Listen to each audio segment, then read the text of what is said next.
அனைவருக்கும் வணக்கம். நாம இப்ப எதிர்நீச்சல் சீரியல்ல என்னெல்லாம் சுவாரஸ்யமான விஷயங்கள் நடக்குதுன்னு பார்க்கலாம் வாங்க. நம்ம ரேணுகா மனசளவுல ரொம்ப நொந்து போயிட்டாங்கன்னே சொல்லலாம். ஏன்னா தன்னோட கணவர் எந்த தப்புமே பண்ணல அப்படிங்கிற விஷயம் நம்ம ரேணுகாவை தாண்டி ஃபேமிலியில இருக்கிற எல்லாருக்குமே தெரிஞ்ச விஷயம். ஆனா இப்ப நம்ம ஞானத்தை பகடக்காயா வச்சுதான் குணசேகரன் எல்லா வேலையும் பார்த்துக்கிட்டு இருக்காரு. ஒரு பக்கம் ஞானத்தை சைலண்டா ஜெயிலுக்குள்ள அனுப்புன நம்ம குணசேகரன், இன்னொரு பக்கம் இந்த கல்யாணம் கண்டிப்பா நடந்தாகணும், இதனால என்ன பிரச்சனை வந்தாலும் சரி அதை ஃபேஸ் பண்ணலாம் அப்படிங்கிற ஒரு முடிவோட இருக்காரு. இப்ப நம்ம ரேணுகா என்ன பண்றான்னு சொல்லிட்டு பாத்தீங்கன்னா வேற ஆப்ஷனே இல்லை. குணசேகரன் வெளியே கொண்டு வர மாட்டாரு, நம்மளாம் மூவ் பண்ணி வெளியில கொண்டு வரலாம் அப்படின்னு சொல்லிட்டு நம்ம ரேணுகாவும் ஜனனியும் சேர்ந்து அவங்க லாயரை மீட் பண்ண போறாங்க.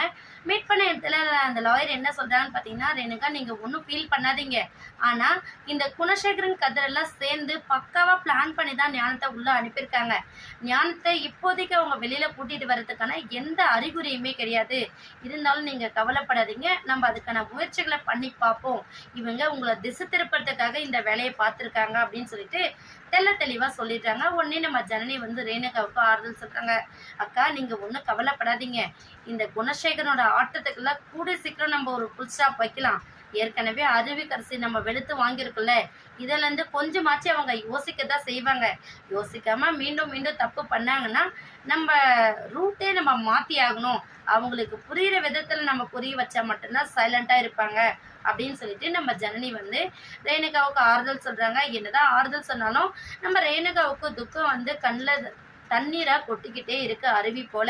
பார்க்க நம்ம எல்லாருக்குமே ரொம்ப கஷ்டமா இருக்கு. ஆனா நம்ம முட்டாள் ஞானம் அண்ணன் உயிரா நினைச்சு அண்ணனுக்காக ஜெயில எல்லாம் போய் உட்கார்ந்துட்டு இருக்காரு. வந்ததுக்கு அப்புறம் ஒரு மகுனமே வைக்க போறாரா நம்ம குணசேகரன், அது தெரியாத இப்படி போய் மாட்டிக்கிட்டாரு ஞானம். என்னாக போகுதுன்னு வெயிட் பண்ணி பார்க்கலாம். இந்த வீடியோ உங்களுக்கு பிடிச்சிருந்தா மறக்காம நம்ம சேனலை சப்ஸ்கிரைப் பண்ணுங்க. தேங்க்யூ.